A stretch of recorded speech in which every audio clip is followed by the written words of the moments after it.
लक्ष्मीनारायण भगवान की जय। श्री सीताराम भगवान की जय। श्री राधा कृष्ण भगवान की जय। श्री वृंदावन बिहारी लाल की जय। आज श्रावण शुक्ला एकादशी, जिसका नाम पुत्रदा एकादशी है। आप सभी दर्शकों को पुत्रदा एकादशी की बहुत बहुत शुभकामनाएं। यथा नाम तथा काम, जिसका नाम पुत्रदा है, ये एकादशी पुत्र प्राप्ति के लिए एक अचूक उपाय है। आइए पुत्रदा एकादशी की कथा श्रवण पान करते हैं। एक बार धर्मराज युधिष्ठिर भगवान श्री कृष्ण से कहने लगे कि प्रभु, आपने श्रावण कृष्ण पक्ष की एकादशी का महात्म तो सुनाया, अब हमें श्रावण शुक्ल पक्ष एकादशी के बारे में बताएं। इस एकादशी को किस देवता की पूजा करनी चाहिए और इस एकादशी के व्रत करने से किस फल की प्राप्ति होती है। ये बात सुनकर के भगवान श्री कृष्ण कहने लगे कि धर्मराज सुनो, एक बार जब द्वापर युग का प्रारंभ हो रहा था, उस समय सूर्य वंश में एक बहुत बड़े राजा हुए, जो कि महिष्मती नगरी के राजा थे, जिनका नाम था महीपति। बहुत धर्मात्मा राजा थे। लेकिन आप सभी ने सुना होगा कि सूर्य वंश के अंदर पुत्र प्राप्ति की सदैव विडंबना रही है। पुत्र प्राप्ति के लिए सूर्यवंशियों ने उपाय करके ही पुत्र की प्राप्ति की है। आजकल भी ऐसा ही होता है। जिसकी जन्म कुंडली में पंचम भाव से सूर्य का संबंध हो जाता है, चाहे वो किसी भी प्रकार से हो, तो पुत्र प्राप्ति में विलंब होता है। क्योंकि सूर्य एक आग का गोला है और जब भी पुत्र गर्भ में आता है तो गर्भ को पिघला देता है, गर्भ स्राव हो जाता है।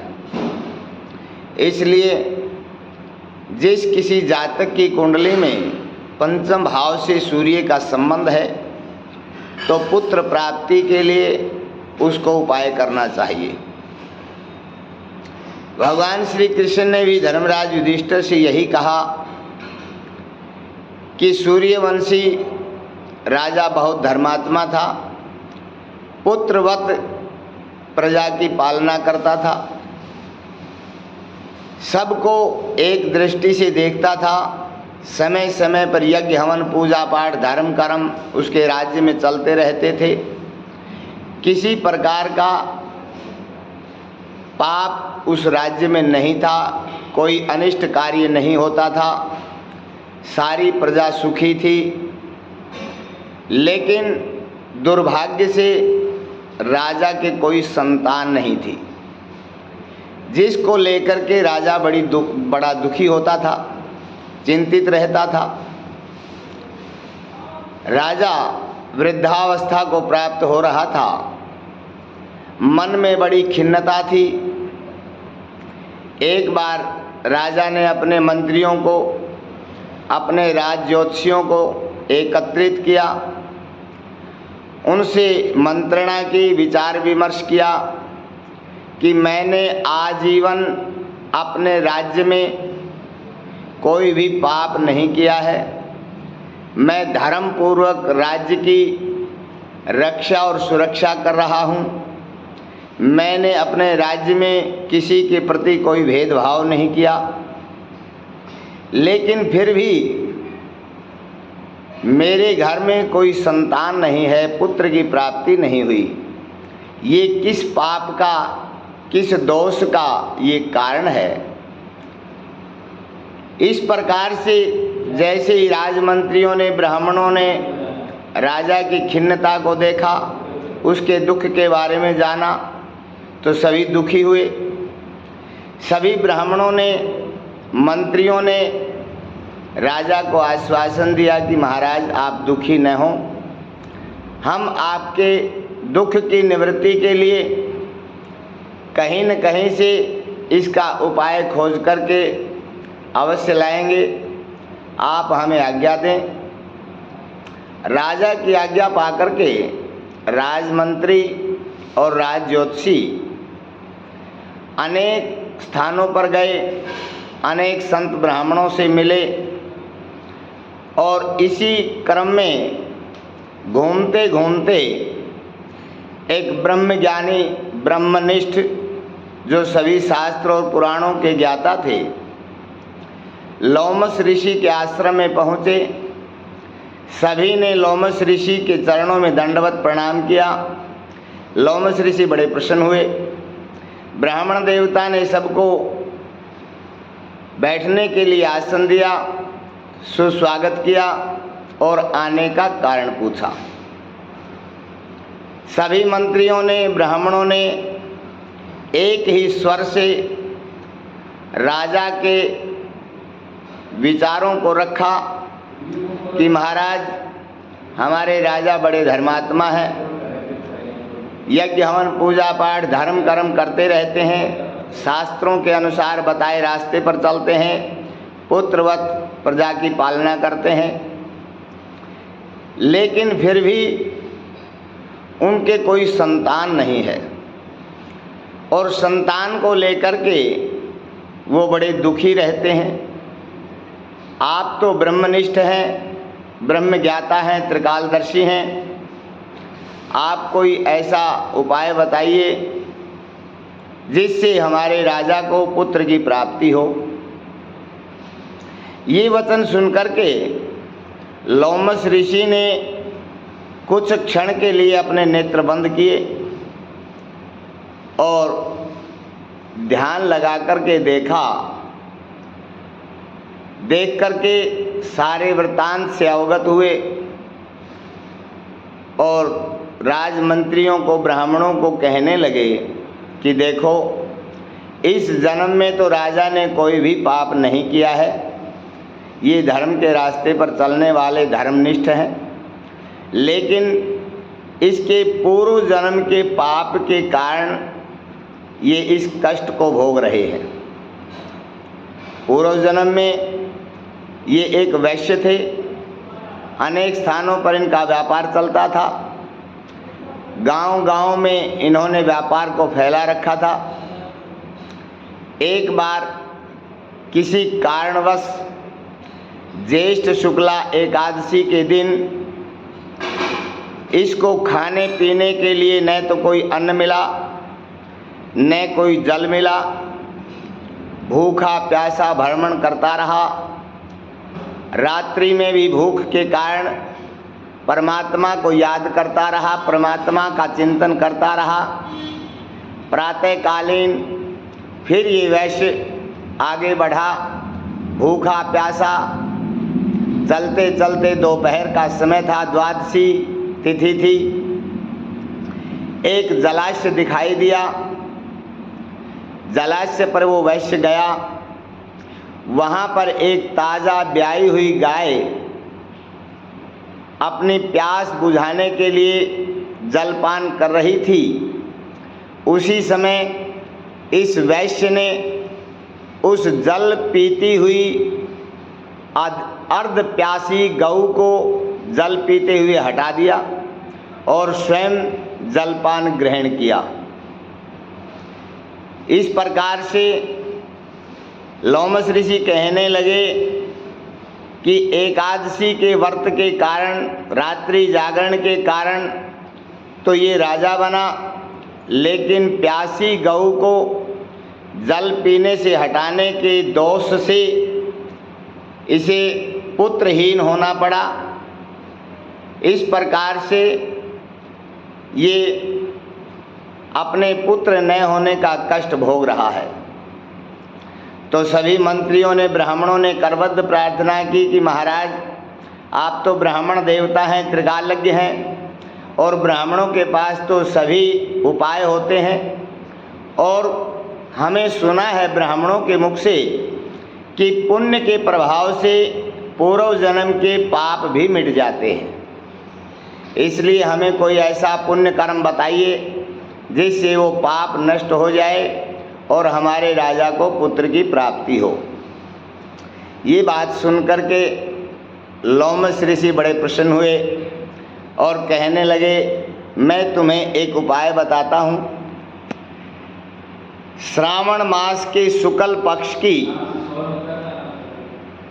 जो एकादशी है, उस एकादशी का अगर विधि पूर्वक व्रत किया जाए तो आप इस चिंता से मुक्त हो सकते हैं। लोमश ऋषि ने श्रावण मास के शुक्ल पक्ष की एकादशी के व्रत का विधान बताया और कहा कि सारी प्रजा के साथ राजा सविधि इस व्रत को करे, रात्रि को जागरण करे, भगवान के चरणों में शयन करे और विधि पूर्वक व्रत करके द्वादशी के दिन इस व्रत का पारायण करे और ब्राह्मण भोजन आदि करवा करके उनको दक्षिणा दे करके उनसे आशीर्वाद ग्रहण करे तो उसे पुत्र अवश्य प्राप्त होगा। अब इस प्रकार से लोमश ऋषि ने उपाय बताया। राजमंत्री बड़े प्रसन्न हुए, ब्राह्मण देवता को प्रणाम करके राज्य में आए। राजा को सारा वृतांत बता दिया गया। समय आने पर श्रावण मास के शुक्ल पक्ष की एकादशी का व्रत प्रजा के साथ राजा ने सविधि इस व्रत को संपन्न किया, रात्रि में जागरण किया और जिस प्रकार से लोमश ऋषि ने बताया था उसी विधि से सविधि व्रत को संपन्न किया और सारी प्रजा ने अपने अपने व्रत का प्रभाव, अपने अपने व्रत का पुण्य संकल्प करके राजा को दे दिया।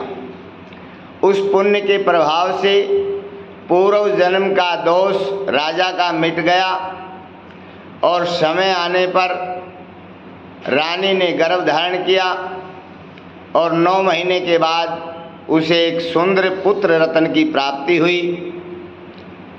इस प्रकार से भगवान श्री कृष्ण कहते हैं कि राजन, इसलिए इस एकादशी का नाम पुत्रदा एकादशी रखा गया, जो पुत्र देने वाली है।